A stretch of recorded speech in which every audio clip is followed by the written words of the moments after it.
A ideia toda começou por causa de uma goteira. Uma mancha de umidade teimosa no teto do meu quarto me forçou a fazer algo que eu adiava há anos: esvaziar a parte de cima do meu velho guarda-roupa. E foi lá, no fundo de uma caixa de sapatos, debaixo de lençóis de batismo e cartas amareladas, que eu encontrei o Anuário do Colégio Estadual de Minas Gerais, turma de 1978. Sentei na beirada da minha cama, no meu apartamento silencioso aqui em Belo Horizonte, e o cheiro de poeira e papel velho me transportou para um tempo que parecia pertencer a outra pessoa. As páginas rangiam e lá estavam eles, rostos em preto e branco, cheios de uma esperança quase ingênua, cabelos compridos, sorrisos largos, espinhas disfarçadas com maquiagem barata, e embaixo de cada foto, uma citação, um sonho. Ser médico e salvar o mundo, dizia o Ricardo, o gênio da turma. Viver de arte na praia, sonhava a Marina, a rebelde de cabelos cacheados. Procurei por mim, e lá estava eu, Beatriz, com um sorriso um pouco torto e olhos que pareciam querer engolir o futuro. Minha citação era de um poeta qualquer. O futuro é a soma dos nossos melhores agoras. Que bobagem bonita! O que aquela menina sabia do futuro? O que qualquer um de nós sabia? Folheei as assinaturas nas últimas páginas, um emaranhado de caligrafias e piadas internas. Para a Bia, minha melhor amiga para sempre, Lúcia. Não se esqueça dos mais pobres quando for uma escritora famosa, Marcos. Promessas, previsões, votos de amizade eterna. Palavras escritas com a certeza absoluta de que a vida seria exatamente como a planejamos aos 17 anos. Fechei o anuário. O silêncio do apartamento pareceu mais pesado. Meus filhos criados, meu Roberto já descansando há 5 anos, os dias se tornaram uma sucessão de rotinas tranquilas. Mas segurando aquele livro, uma pergunta latejou na minha mente com a força de uma dor física. O que aconteceu com todos nós? A Lúcia ainda era minha melhor amiga? O Marcos se lembrava de mim? O Ricardo salvou o mundo? A Marina encontrou sua praia? Éramos um livro de promessas, e eu não sabia que histórias aquelas páginas em branco se tornaram. E foi ali, naquele instante, que a ideia surgiu. Primeiro como um capricho de velha, depois como uma necessidade, uma missão. Levantei, guardei o anuário e peguei um caderno novo na gaveta da escrivaninha. Na primeira página, com a minha melhor caligrafia, escrevi o título da minha aventura: Reencontro, Turma de 78. Eu não sabia por onde começar, nem quem ir encontrar, mas pela primeira vez em muito tempo, eu senti que o futuro não era apenas uma repetição do presente. Era uma busca. Com o caderno aberto sobre a mesa, a primeira onda de otimismo deu lugar a uma sensação paralisante de vertigem. Eram mais de 40 nomes no anuário, 40 vidas espalhadas por quase 50 anos de silêncio. Por onde eu começaria? A resposta era óbvia, pela promessa escrita com caneta roxa na minha página. Para a Bia, minha melhor amiga para sempre. Lúcia. Lúcia, minha alma gêmea do colégio. Perdemos o contato depois que ela se casou e se mudou para o interior uns 10 anos depois da formatura. Naquela época, a vida era outra. Não havia internet, as ligações interurbanas eram um luxo. As cartas foram se tornando mais raras até pararem de vez. Tentei procurá-la na antiga lista telefônica, um dinossauro de papel que guardo por puro sentimentalismo. Nada. O sobrenome de casada dela, que eu mal lembrava, era comum demais. Percebi que meus métodos de detetive estavam presos nos anos 80. Eu precisava de reforços. Liguei para minha neta Júlia. Vó, você querendo stalkear seus amigos do colégio no Facebook? Eu vivi para ver isso. Ela riu do outro lado da linha. Claro que eu ajudo, vai ser divertido. 1 hora depois, ela estava no meu apartamento com seu notebook, me iniciando nos mistérios da vida moderna. O segredo, vó, é procurar por grupos. Ex-alunos do colégio estadual, turma de 78, sempre tem um grupo. E tinha. Um grupo pequeno, quase inativo, e lá, em uma foto de perfil, estava ela. O rosto era mais cheio, com rugas de riso ao redor dos olhos, e os cabelos antes castanhos agora eram de um grisalho elegante. Mas o sorriso era o mesmo. o sorriso da minha Lúcia. O perfil dela era um livro aberto de uma vida feliz. Morava em Divinópolis, tinha 3 filhos, 5 netos. As fotos mostravam festas de aniversário em família, viagens para a praia, um jardim florido. A promessa de melhor amiga para sempre não havia se cumprido na prática, mas ver aquela felicidade toda me trouxe uma paz imensa. Júlia, com sua mágica digital, encontrou um telefone num anúncio antigo do consultório do marido dela, que era dentista. "Agora é com a senhora, vó. Coragem!" Disquei o número com o coração na boca. Uma voz que eu não reconheci atendeu. "Alô?" Respirei fundo. "Por favor, eu gostaria de falar com a Lúcia." "É ela." A voz respondeu um pouco desconfiada. Gaguejei.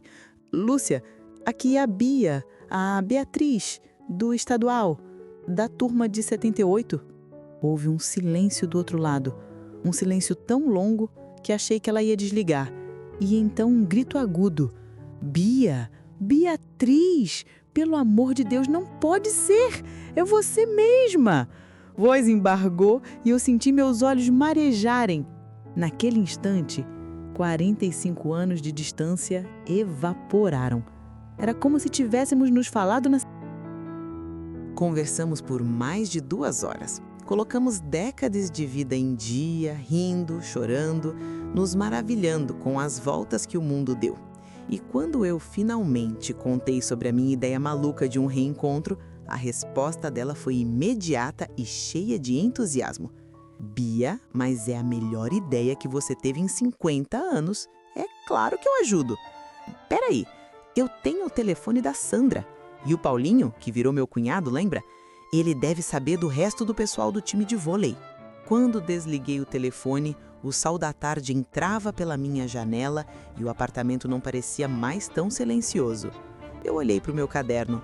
Ao lado do nome Lúcia, fiz uma marca de encontrada. E embaixo escrevi 3 novos nomes. Minha busca, que começou solitária, havia se transformado em uma expedição. Eu não era mais a única aluna da turma de 78. Nós éramos pelo menos 2 e estávamos apenas começando. A ligação com a Lúcia abriu as comportas. Nos dias seguintes, meu apartamento, antes um santuário de silêncio, se transformou em uma central de operações. Criamos um grupo de WhatsApp chamado Turma de 78, a Missão, onde trocávamos informações e pistas como 2 detetives amadoras. A energia da Lúcia era contagiante e logo os primeiros resultados começaram a aparecer. Os contatos dela nos levaram à Sandra e ao Paulinho. A Sandra, descobrimos, se tornou uma advogada de renome em Belo Horizonte, com um escritório chique no bairro de Lourdes. Conversei com ela por telefone. A voz era apressada, importante, mas ela se animou com a ideia do reencontro. Prometeu verificar sua agenda e disse que talvez tivesse o contato de um ou outro colega em seus arquivos. Foi uma vitória, mas uma vitória morna, corporativa. O Paulinho foi o nosso primeiro desafio emocional. Lúcia me ligou depois de falar com ele, a voz carregada de preocupação. Ele nunca saiu de Contagem, cidade vizinha em Belo Horizonte. Teve uma pequena oficina mecânica que faliu durante uma das crises do país. Lutou contra problemas de saúde e, segundo Lúcia, parecia ter vergonha de sua própria história. "Acho que não vou, Lúcia," ele disse a ela. "Não quero chegar lá e ser o fracassado da turma." Aquilo me atingiu em cheio. A minha aventura nostálgica, para alguns, poderia ser uma vitrine dolorosa de vidas que não saíram como planejado. Anotei ao lado do nome de Paulinho. Conversar com calma. Acolher. Mas a nossa grande caçada era pelo Ricardo, o gênio da turma, o futuro médico que ia salvar o mundo. Ele era o nosso troféu, a prova de que as promessas do anuário podiam sim se realizar. Não o encontramos em nenhuma rede social. Seu nome não aparecia em listas de médicos famosos de grandes hospitais.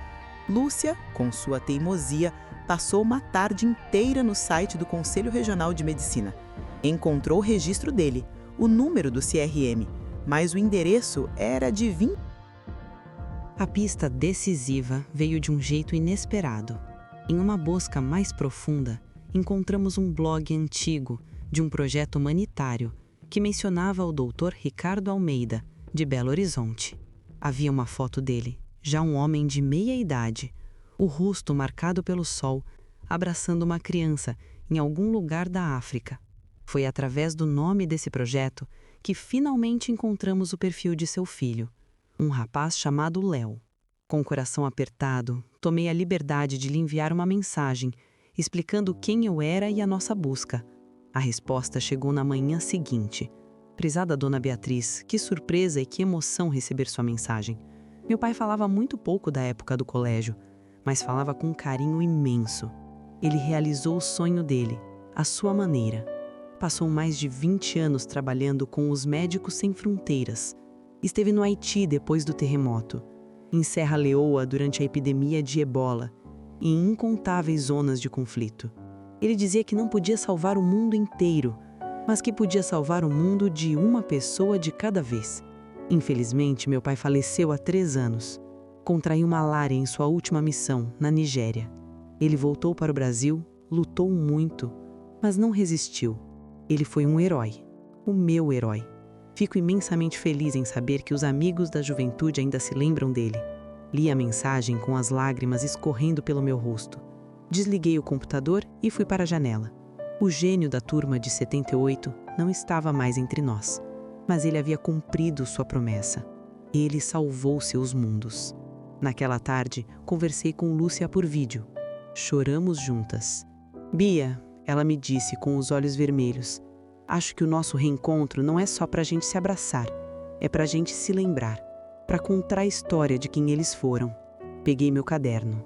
Ao lado do nome Ricardo Almeida, não escrevi encontrado, escrevi herói.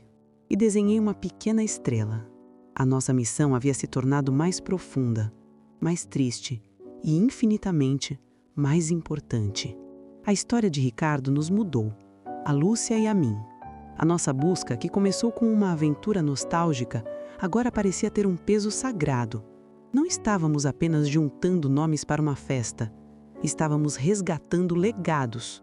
Em uma de nossas longas conversas por vídeo, decidimos que o reencontro teria um momento especial, um pequeno memorial. Com a ajuda do filho do Ricardo, que nos enviou fotos lindas dele em suas missões, começamos a montar uma homenagem. A turma de 78 precisava saber que o menino que sonhava em salvar o mundo, de fato o fez. Com o coração ainda pesado, mas com um novo senso de propósito, voltamos à nossa lista. O próximo nome parecia ser o antídoto perfeito para a tristeza. Marina, a artista rebelde que sonhava em viver na praia. Eu me lembrava dela como uma força da natureza, sempre rindo com uma flor no cabelo cacheado. Imaginava encontrá-la em uma casinha colorida, em alguma praia da Bahia, com as mãos sujas de tinta e o rosto marcado pelo sol. Mas a vida, eu estava aprendendo, raramente segue os roteiros que escrevemos para os outros. A busca por Marina foi frustrante. Não havia perfis em redes sociais que batessem com a nossa Marina. Os contatos que tínhamos não haviam desde a formatura. Ela sumiu no mundo, foi a frase que mais ouvi. O otimismo inicial da nossa missão começou a dar lugar a uma ansiedade real. No mundo de hoje, onde todos deixam rastros digitais, como alguém simplesmente desaparece? Depois de uma semana de buscas infrutíferas, percebi que eu não podia encontrar a turma de 78 usando apenas as ferramentas de 2025. Eu precisava voltar para o cenário original. Decidi fazer uma peregrinação ao nosso antigo bairro, o Floresta. Um lugar que, na minha memória, era um vilarejo de casas com quintais, mas que hoje eu sabia estar irreconhecível, espremido por prédios altos. Peguei um ônibus e desci na rua da nossa antiga escola. O prédio ainda estava lá, mas com outro nome, outra cor, parecendo um fantasma de si mesmo. Caminhei pelas ruas e a cada esquina uma memória e uma decepção. A casa da Lúcia virou um estacionamento. A minha, um prédio de 6 andares. Mas, na esquina da rua da casa da Marina, um milagre. O bar do Theo, que na verdade agora era o bar do Léo, filho do Theo, continuava de pé, idêntico, como um dente de ouro em uma boca desdentada. Entrei e o cheiro de cerveja e de naftalina nos banheiros era o mesmo. Léo, um homem de uns 50 anos, me reconheceu vagamente. Mostrei a ele o anuário, a foto de Marina. Os olhos dele se iluminaram com uma tristeza antiga. Marina! Claro que eu lembro! A filha do seu Alfonso, da sapataria, era a menina mais bonita da rua. Ele parou, limpando um copo que já estava limpo. Ela foi embora mesmo, logo depois da formatura. Foi para Bahia, ser artista, que nem ela falava. E o senhor tem notícias dela? Perguntei, o coração esperançoso. Ele suspirou. Olha, dona Beatriz, a história não é muito boa. O pai dela, seu Alfonso, morreu há uns 15 anos e ele morreu de tristeza, o povo diz. A menina se meteu com gente errada lá na Bahia, as notícias que chegavam eram cada vez piores.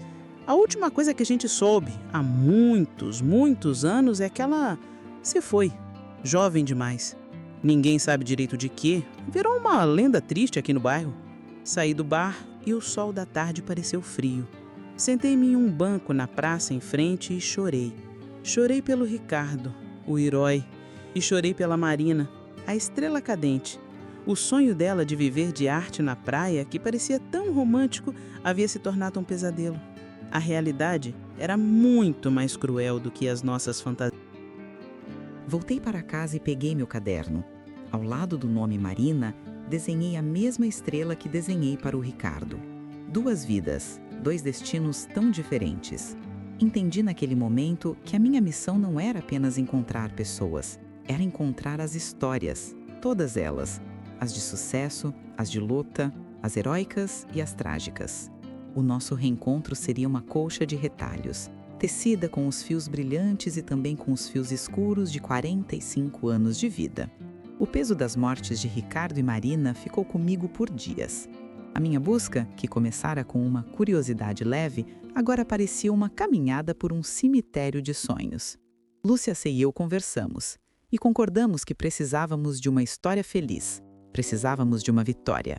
E foi por isso que decidimos focar em Marcos Vilela, o palhaço da turma, o menino que escreveu no meu anuário que eu não deveria me esquecer dos pobres quando ficasse famosa.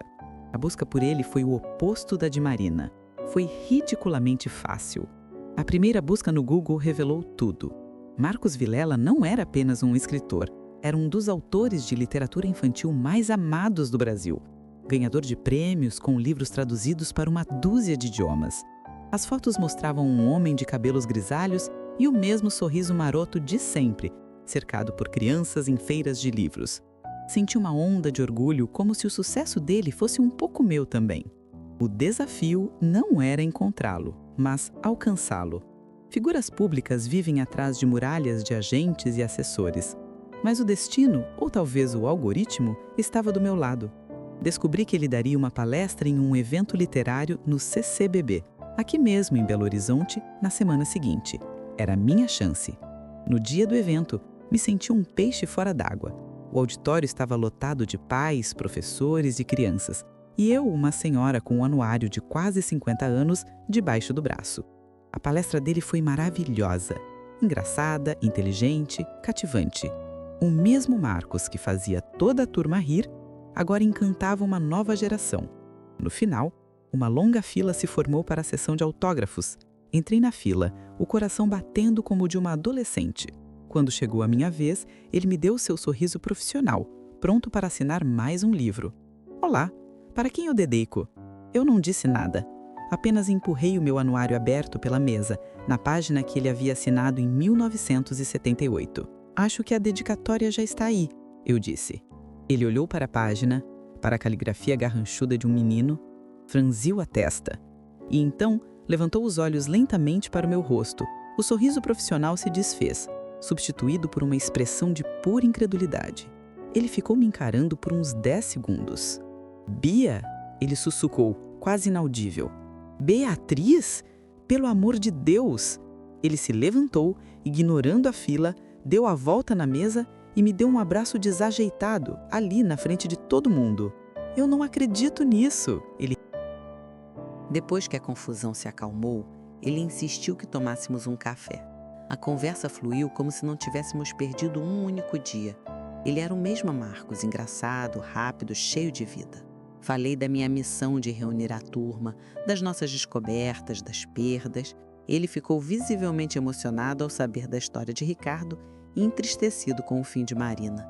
Mas em meio a sua história de sucesso, ele me revelou uma rachadura. "Sabe, Bia, é engraçado", disse ele mexendo o açúcar em seu café. "Eu vivo cercado de gente, de eventos, de crianças. Escrevo livros sobre amizade, sobre encontrar seu lugar no mundo. Mas a verdade é que passo a maior parte do tempo sozinho. Meus casamentos não deram certo, meus filhos vivem longe. Às vezes acho que escrevo sobre as coisas que eu mais sinto falta." Aquela confissão me tocou profundamente. Nem o sucesso era um conto de fadas. Cada um de nós carregava sua própria forma de solidão. Ele, em sua cobertura de luxo. Eu, no meu apartamento silencioso. Quando contei sobre a dificuldade de encontrar as pessoas, os olhos dele brilharam. "Bia, isso não é um problema, é um desafio. E eu adoro um desafio. Deixa comigo. Tenho uma equipe que consegue encontrar qualquer pessoa. Nós vamos achar a nossa turma. Considere-se como um novo aliado. A Missão 78 acaba de ganhar um patrocínio de peso." Saí daquele café com a alma mais leve. Havia encontrado mais uma peça do nosso quebra-cabeças. E não era apenas uma peça, era um motor. A busca, que até então contava com a minha teimosia e a rede de contatos da Lúcia, agora tinha a força e os recursos de um escritor famoso. As coisas estavam prestes a ficar muito mais interessantes. A entrada de Marcos na Missão 78 foi como trocar uma carroça por um carro de corrida. De repente, meu caderno de anotações foi substituído por planilhas online que a Lúcia e eu aprendemos a usar com a ajuda da minha neta. A equipe de Marcos era incrivelmente eficiente. Em 2 semanas, eles transformaram nossa pequena lista em um mapa detalhado da diáspora da nossa turma. Descobrimos histórias que eram um retrato do Brasil. A Fátima, que sonhava ser diplomata, virou uma professora dedicada em uma escola pública na periferia de Betim. O Sérgio, que era o capitão do time de basquete, hoje era dono de uma rede de padarias em Juiz de Fora. A Ângela, mais tímida, se tornou uma geóloga e passou anos trabalhando em plataformas de petróleo. Eram vidas comuns, sem o brilho trágico de Marina ou o heroísmo épico de Ricardo, mas eram vidas reais, cheias de pequenas vitórias e batalhas silenciosas. A nossa colcha de retalhos. Mas um nome na lista continuava a me incomodar. Paulinho, o menino que se sentia um fracassado. Com a data do reencontro já marcada para dali a 3 meses, em um salão de festas que Marcos fez questão de reservar, eu sabia que não podia deixar a história dele de lado. Uma corrente é tão forte quanto o seu elo mais frágil. E a nossa turma não estaria completa se um de nós se sentisse indigno de pertencer a ela. O telefone não seria suficiente. Decidi que precisava ir até ele. Peguei o endereço que Lúcia me deu e, numa manhã de quinta-feira, dirigi até Contagem. Encontrei a casa, numa rua tranquila, um bairro operário. Era uma casa pequena, simples, mas impecavelmente limpa, com um pequeno jardim de 11 horas na entrada. Ele mesmo atendeu a porta. O tempo havia sido duro com ele. Parecia mais velho do que seus 60 e poucos anos, o rosto sulcado de preocupações, as mãos grossas de quem trabalhou a vida inteira. Seus olhos, no entanto, ainda tinham a mesma gentileza assustada do menino que sentava no fundo da sala. Ele ficou pálido ao me ver. "Bia, o que você está fazendo aqui?" "Vim tomar um café com um amigo que não vejo há muito tempo", respondi com um sorriso. Ele me deixou entrar, sem graça. A casa era modesta, mas arrumada. A esposa dele nos serviu café com broa. Simpática, mas visivelmente curiosa. Depois nos deixou a sós. A conversa foi difícil. Ele falava de sua oficina falida como se fosse um defeito moral, de seus problemas de saúde como uma fraqueza. Eu ouvi com paciência. Então, quando ele terminou, eu abri meu coração. "Paulinho, eu não comecei essa busca para fazer um concurso de quem se deu melhor na vida", eu disse à voz calma. "Sabe o que eu encontrei até agora? Eu encontrei a lápide de um herói, o Ricardo, que morreu na África. Encontrei a memória de uma estrela cadente, a Marina, que se perdeu na Bahia. Encontrei um escritor famoso, Marcos, que me confessou que se sente sozinho no meio da multidão. Ele me olhava, os olhos arregalados. Ninguém, absolutamente ninguém, tem a vida que estava escrita naquele anuário. A vida bateu em todos nós, Paulinho. Em alguns mais forte, em outros mais jeito. A sua história, a de um homem que construiu um negócio do nada, quebrou e mesmo assim continuou dia após dia para cuidar da sua família com dignidade, você acha que isso é fracasso? Eu acho que isso é um tipo de heroísmo que a maioria dos nossos colegas bem-sucedidos nunca vai conhecer. Vi os olhos dele se encherem de lágrimas. Um homem que a vida ensinou a ser duro, desmoronando na minha frente. O reencontro não é para exibir troféus, Paulinho. Concluí, estendendo a mão sobre a mesa e tocando a dele. É para a gente poder olhar um para o outro e dizer: nós sobrevivemos. A sua história é uma das mais importantes da nossa turma. E nós queremos e precisamos. Ele apertou a minha mão e o choro antes silencioso veio de vez. Se for assim, Bia, ele soluçou. Se for para ser a gente mesmo, então eu vou. Saí da casa dele sentindo que aquela tinha sido a viagem mais importante da minha missão. Encontrar o autor famoso foi um golpe de sorte, mas encontrar a coragem de um velho amigo, aquilo foi uma verdadeira descoberta. Com a adesão de Paulinho, a nossa lista estava quase completa. O salão de festa estava reservado, um buffet simples contratado e um sentimento de euforia contida tomava conta de mim e da Lúcia. Tínhamos encontrado mais de 35 pessoas, 35 vidas, cada uma com um romance inteiro dentro de si. A data se aproximava e o nosso grupo de WhatsApp fervilhava com fotos antigas e memórias redescobertas. A missão estava se tornando um sucesso, mas havia um nome que resistia, uma ausência que, para mim, era mais ruidosa que todas as presenças confirmadas. Daniel, o menino quieto que sentava perto da janela, que lia Hermann Hesse no recreio e que tinha um olhar melancólico que me fascinava. Ele havia assinado meu anuário com um único verso de um poema: que a vida te seja leve. E depois... Nem a equipe super eficiente do Marcos conseguiu encontrá-lo. Esse cara é um fantasma, Bia, disse ele ao telefone. Não há registros públicos, CPF ativo com endereço, nada. É como se ele tivesse deixado de existir depois da faculdade. A impossibilidade de encontrá-lo se tornou uma obsessão para mim. Ele era a última peça, o ponto de interrogação que me impedia de fechar o caderno. Numa noite de insônia, conversando com a Lúcia, ela se lembrou de um detalhe. Bia, o Daniel não era de Belo Horizonte. O pai dele era engenheiro de uma siderúrgica e foi transferido do sul para cá. Lembro que ele tinha um sotaque um pouco diferente. Aquela foi a nossa fresta de luz. Com essa nova informação, a equipe do Marcos refinou a busca. E encontraram um único resultado promissor. Um doutor Daniel Salles, com a idade certa, listado como professor de teoria literária na Universidade Federal do Paraná, em Curitiba. O fantasma tinha um nome e uma profissão. Meu coração disparou. Encontrei o e-mail dele no site da universidade.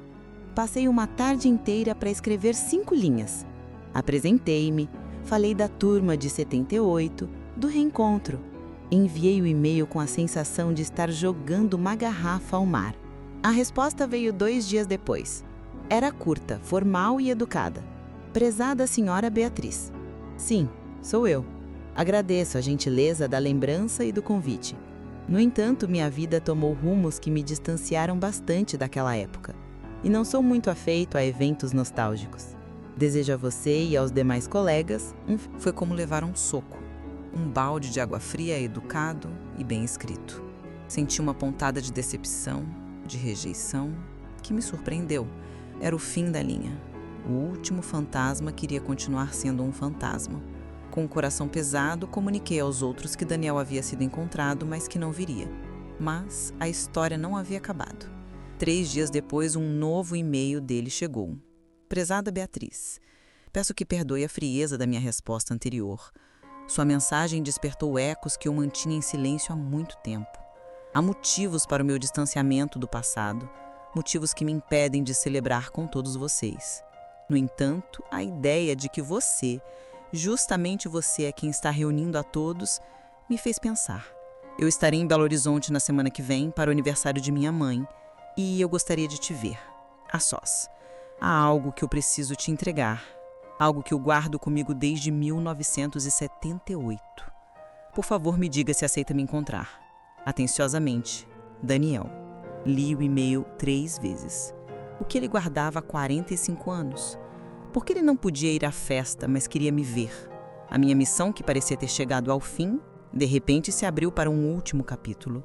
Um capítulo secreto, que parecia ser apenas meu. A semana que antecedeu o encontro com Daniel foi uma tortura de ansiedade e expectativa. Remexi no meu guarda-roupa como uma adolescente antes do primeiro encontro. O que eu deveria vestir? O que eu deveria dizer? Aos 65 anos, eu me sentia novamente com a menina de 17, nervosa e cheia de perguntas. Contei a Lúcia, que vibrou do outro lado da linha. É o destino, Bia, o grande romance da sua vida esperando 45 anos para acontecer. Eu ri, mas meu coração estava agitado. E se a realidade fosse uma decepção? Marcamos em um café tradicional na Savassi. Um lugar com cheiro de café bom e de conversas demoradas. Cheguei cedo. Escolhi uma mesa discreta no canto. E então, ele entrou. O cabelo, antes uma cachoeira negra, agora era um grisalho bem cortado. Usava óculos, um blazer de professor, mas o jeito de andar era o mesmo, um pouco hesitante, como se ele não tivesse a certeza de pertencer ao lugar em que estava. E os olhos. Quando ele me viu e se aproximou, reconheci os mesmos olhos melancólicos que me intrigavam do outro lado da sala de aula. A conversa, a princípio, foi desajeitada. Falamos do tempo, da cidade, das nossas vidas em resumos de 5 minutos. Ele, um professor universitário viúvo, sem filhos, dedicado aos livros. Eu, uma viúva, mãe, avó, dedicada à família. 2 vidas que correram em trilhos paralelos sem nunca se cruzar. Mas debaixo da conversa educada havia uma tensão, a expectativa do motivo real de estarmos ali. Finalmente, depois de pedir o 2º café, ele se ajeitou na cadeira e tirou de sua pasta de couro uma coisa que fez meu coração parar. Um caderninho pequeno, de capa de couro gasta, com as bordas Bia, ele começou, a voz baixa. A razão pela qual eu não posso ir ao reencontro é esta. Ele empurrou o caderno pela mesa. Eu preciso que você entenda. Este não é o meu diário, é o seu. Eu o olhei confusa. Peguei o caderno. Não reconheci a caligrafia na primeira página. Ele explicou, o rosto corado, os olhos focados na xícara. Eu era um garoto ridiculamente tímido e eu era completamente, silenciosamente apaixonado por você. Você era tão cheia de vida, tão inteligente. Eu nunca tive coragem de me aproximar. Então, eu comecei a escrever. Eu te observava, ouvia suas conversas com a Lúcia e à noite eu escrevia neste caderno como se fosse você. Escrevi sobre seus sonhos de ser escritora, sobre sua briga com a professora de matemática, sobre a alegria que você sentiu quando passou no vestibular. Foi o meu jeito de estar perto de você. Eu estava em choque. Folheei as páginas.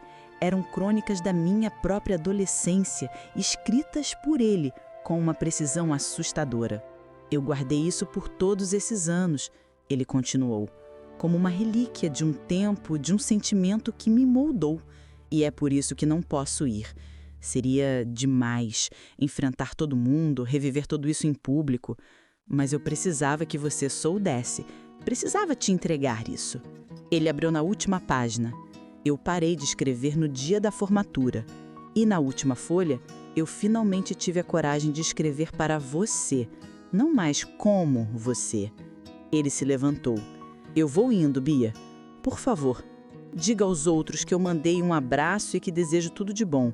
Ele me deu um pequeno sorriso triste, tocou meu ombro por um instante e foi embora, me deixando sozinha no café com o fantasma da minha adolescência em minhas mãos. Com o coração batendo descompassado, virei para a última página. A caligrafia era a mesma, mas o texto começava diferente. Querida Beatriz. Era uma carta, uma declaração de amor de um menino de 17 anos, escrita há quase 50 anos, e eu, ali no meio do barulho do café, comecei a ler e a chorar. Não de tristeza, mas de uma emoção que eu nem sabia que existia. A última peça do quebra-cabeça da turma de 78 não era sobre os outros, era sobre mim. A noite do reencontro chegou com uma chuva fina de primavera que lavava as ruas de Belo Horizonte e deixava o ar com cheiro de terra molhada. Fiquei pronta muito antes da hora. O diário que Daniel me deu guardado na minha bolsa, um segredo quente junto ao meu coração. Lúcia passou para me buscar e fomos juntas, como duas adolescentes indo para o baile de formatura. O salão que Marcos reservou era simples, mas aconchegante. Nas paredes, ele havia pendurado ampliações das fotos do nosso anuário e uma caixa de som tocava baixinho, as músicas que embalaram a nossa juventude. Aos poucos, eles foram chegando. Eram rostos estranhos e familiares ao mesmo tempo. As rugas, os cabelos brancos, as barrigas proeminentes, mas os olhos eram os mesmos. Os olhos da turma de... O início foi uma explosão de abraços, de "eu não acredito", de risadas altas e de nomes sendo gritados. Vi a Sandra, advogada importante, abraçando a Fátima, a professora da periferia, como se nunca tivessem se separado. Vi o Marcos, o autor famoso, sendo o centro das atenções, mas seus olhos procuravam os meus na multidão, e ele me deu uma piscadela cúmplice. E vi o Paulinho, de pé, num canto, parecendo assustado. Mas então, o Sérgio, o dono das padarias, o avistou, abriu um sorriso e gritou: "Paulinho! Cara, você não envelheceu nada!" Ele o puxou para um abraço de urso, e eu vi o medo no rosto do Paulinho se dissolver em um alívio emocionado. No auge da festa, eu, Lúcia e Marcos subimos num pequeno palco. As conversas foram diminuindo. Com a voz embargada, contei um pouco da nossa jornada para encontrar a todos. E então, projetamos as fotos. Primeiro, a de Ricardo, sorrindo em meio a crianças africanas. "O Ricardo não pôde vir esta noite", eu disse, "porque ele estava ocupado demais cumprindo a promessa que fez a todos nós. Ele foi salvar seus mundos. E conseguiu! Um herói da nossa turma." Um silêncio respeitoso tomou conta do salão. Em seguida, a foto de Marina, com uma flor nos cabelos. A Marina também não pôde vir. Ela viveu com a intensidade de uma estrela cadente e nos deixou cedo demais. Que esta noite a gente celebre não o tempo que eles não tiveram, mas a luz que eles deixaram em nós. Enquanto eu falava, olhando para os rostos emocionados à minha frente, a porta do salão se abriu e, parado no umbral, como um fantasma que decidiu se materializar, estava ele, Daniel. Ele não entrou, apenas ficou ali, observando. Nossos olhos se cruzaram através do salão lotado. Ele me deu um pequeno, quase imperceptível aceno de cabeça, e eu entendi. Dar-me o diário não foi o fim do caminho para ele. Foi o que lhe deu coragem para dar o primeiro passo. Ele não precisava entrar na festa. Ele só precisava saber que a porta estava aberta. Desci do palco, o coração transbordando. A música voltou a tocar, mais suave desta vez. As pessoas não falavam mais sobre o passado distante, sobre quem eram. Falavam sobre quem se tornaram. Mostravam fotos de netos, contavam sobre as cirurgias de Ponte de Safena, sobre os divórcios, sobre as pequenas alegrias. Não havia mais máscaras. Eram apenas pessoas, sobreviventes do tempo. Olhei ao redor, vi Lúcia rindo com a cabeça no ombro da Sandra, vi Paulinho conversando animadamente, vi Marcos contando uma piada que fez uma mesa inteira gargalhar. Olhei para a faixa pendurada sobre o palco. Turma de 78. Para sempre. A minha missão estava cumprida. Eu não era mais a última aluna. Nós éramos uma turma de novo. E, por uma noite, naquela noite, nós éramos... Já se passaram 6 meses desde a noite do reencontro. Meu apartamento não é mais o mesmo. O silêncio, meu velho companheiro, foi substituído pelo toque constante do celular. O grupo Turma de 78, que criei como uma ferramenta de busca, se tornou uma praça de cidade pequena. Todos os dias alguém posta uma foto do neto, uma receita de bolo, uma notícia boba, reclamam do governo, do calor, das dores nas costas. Estão vivos e estão juntos. Lúcia e eu nos falamos todos os dias, como se nunca tivéssemos parado. Paulinho se tornou jardineiro oficial do grupo, postando fotos orgulhosas de suas orquídeas e dando dicas para Fátima, a professora, que decidiu criar uma horta na escola. Marcos, o escritor famoso, virou o nosso padrinho, usando sua influência para organizar um almoço mensal para o pessoal que mora aqui em Belo Horizonte e região. Ele parece menos solitário. E o Daniel? Trocamos mais alguns e-mails. Ele me contou que ler o diário foi como libertar um fantasma. Agradeceu por eu ter guardado o segredo dele. Ele não entrou no grupo, nem veio aos almoços. Ele continua sendo o homem discreto e reservado que sempre foi. Não nos tornamos um romance de cinema como a Lúcia sonhava. A vida não é assim. Mas nos tornamos uma história bonita e silenciosa. Um segredo doce que guardo só pra mim. Às vezes pego o anuário e o coloco ao lado da foto que tiramos no reencontro. Os mesmos rostos, mas com a vida inteira escrita neles. As promessas que fizemos aos 17 anos, poucas se cumpriram como imaginávamos. Mas talvez a beleza não esteja em cumprir o plano, mas em ver o mapa que a vida desenhou para nós. Ricardo não virou um médico famoso em uma clínica de luxo, mas se tornou um herói sem capa. Marina não encontrou sua utopia na praia, mas sua memória nos lembra da fragilidade e da intensidade da juventude. E eu? Eu não me tornei uma escritora famosa, mas, no fim das contas, eu escrevi uma história, a nossa, e a juntei de novo. Olho para a foto da festa, para todos aqueles senhores e senhoras com os sorrisos cansados e felizes. A minha busca acabou. Aquele sentimento de ser a última aluna, a guardiã solitária de um tempo perdido, se foi. O futuro, que aos 17 anos parecia uma linha reta e brilhante, se revelou um emaranhado de caminhos tortos, de becos sem saída, de atalhos inesperados.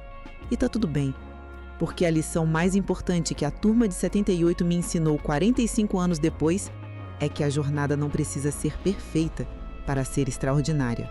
Ela só não pode ser solitária. A jornada de Beatriz e da turma de 78 nos mostra que a verdadeira amizade não tem prazo de validade e que, às vezes, a melhor forma de entender o nosso presente é buscando as peças do nosso passado. E você? Tem uma turma de colégio que gostaria de reencontrar? Qual é a memória mais forte que você guarda dessa época? Conta pra gente aqui nos comentários. Adoramos saber. Se esta viagem no tempo te emocionou, por favor, deixe o seu like para nos ajudar a continuar criando.